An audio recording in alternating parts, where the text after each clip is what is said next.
I am the co-founder of USI Money, and I am one of the judges on Islam Channel Business Awards this year. So this year, I think the nominations that have been coming in of a very high standard. I have seen firsthand the effort that the team at Islam Channel have put in terms of refining, improving and then scaling the work behind the scenes to pull off such a big event like the Business Awards.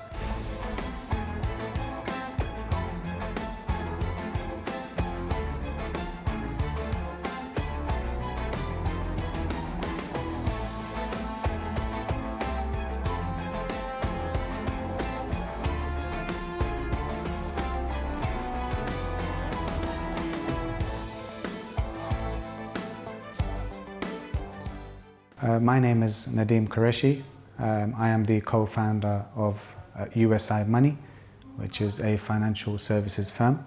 We specialize in providing payment services globally, and I am one of the judges on Islam Channel Business Awards this year. USI Money was established in 2004. We are a regulated entity.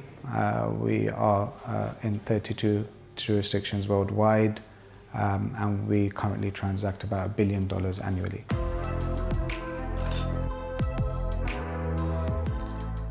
Right, so over that 20-year, I would say, lifespan, things evolve.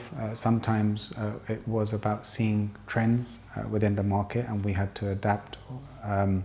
However, sometimes it was circumstances, similar to what we're seeing at the moment. So generally businesses nowadays rely on, they're quite integrated within supply chains, and sometimes you have challenges on a local level, a national level or an international level. So for us, I think it's always been about being resilient and having to adapt.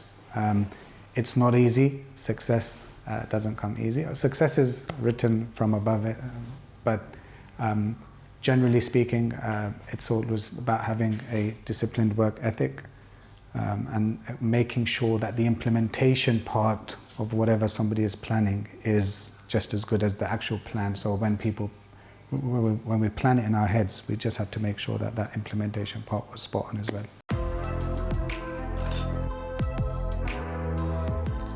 So what we do is we specialize in providing international payments. So it's to family and friends, your loved ones. We have a lot of migrant workers who need to send money back home. So we do real-time payments in about 100 plus countries globally.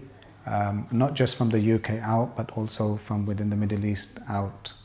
We have Europe and Canada also.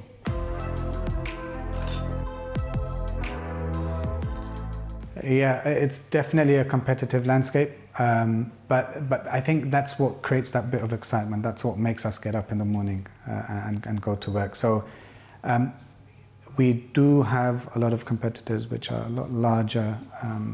They're listed firms, they have access to larger budgets, but that makes us work a lot harder to identify those gaps.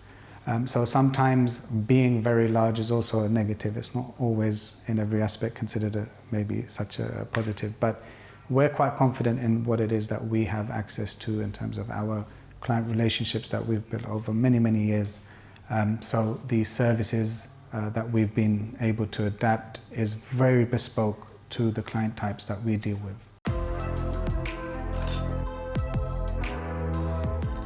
We don't just deal with individuals and businesses, so we actually deal with other financial institutions. We also deal with new market entrants. So we have different USPs for different client types. For example, if you wanted to come into the space and you don't have access to, how would I say, the startup costs or the funds to develop the technology or those client payment rails, etc., that's something that we now support. So on another client type would be another financial institution which have businesses that they need to service within our jurisdictions that we cover. we then become a part of their treasury team or their tech team. So it's quite a, what would I say, agile or modular based approach now that we have in our business. It's not just like the individuals and the businesses. But on the individuals and businesses, it was the core market. And it's always been about the competitive exchange rates, the fees, and also the SLA in terms of how quickly we're able to give clients funds in the jurisdictions that we cover and how quickly we effectively do that. We currently have a team of about 80 plus people. They are spread across 3 main offices where we have different resource types. So we have a tech team in a particular area, we might have a call center, etc. support in one area. We do have multi-language support now, and that's one of the reasons why we don't have everybody incorporated in one particular jurisdiction. And we also have multiple time zones in our business, so that presents some interesting challenges. And we currently, in terms of volumes, transact about $1 billion per annum.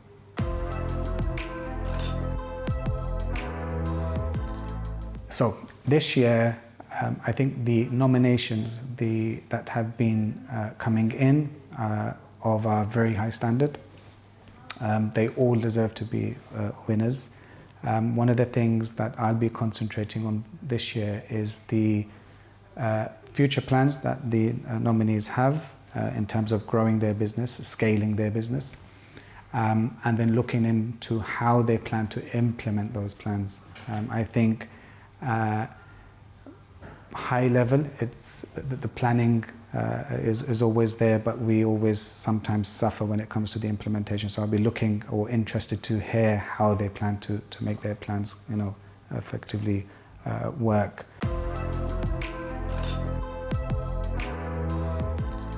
Look, the Islam Channel Business Awards for me is something which actually fits within its own category. So unlike other awards, the platform is very different at the Islam Channel Business Awards. The scope or the diversity in terms of what the awards covers is unlike anything that I've ever been involved with in the past. And also the platform in which the awards have been taking place is something which is really unrivaled.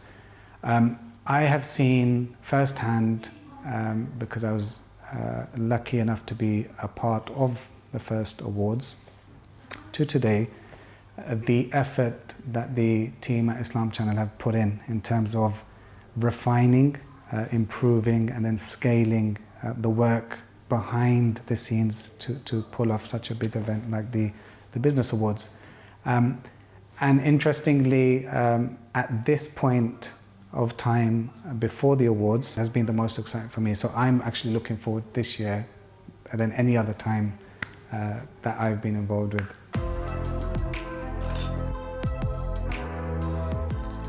So I've always felt that being an entrepreneur is something that sort of we're born with. So you sort of either have it or you don't. If there is anyone who has that gut feeling and they want to go into or create a business, normally they would tend to dream about it first. So they run through the scenario, whatever idea that they have. And then there's this process of refinement, because everybody has fantastic ideas every day. It doesn't mean that they're going to turn into what we call a viable business. But they dream about it, then they refine it.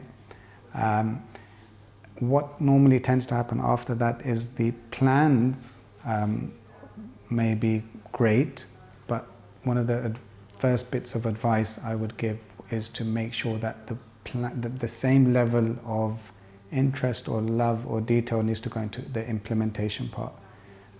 So normally that's one of the first big hurdles or blockers where people normally would tend to face challenges.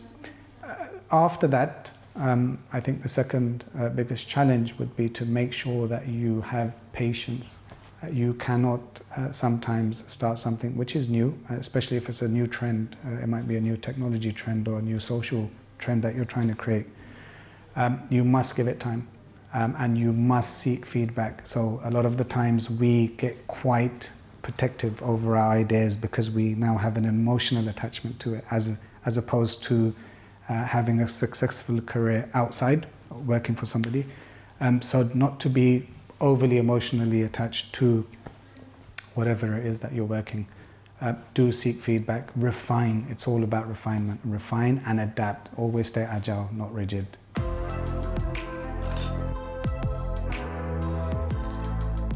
Look, in business, you are going to make mistakes.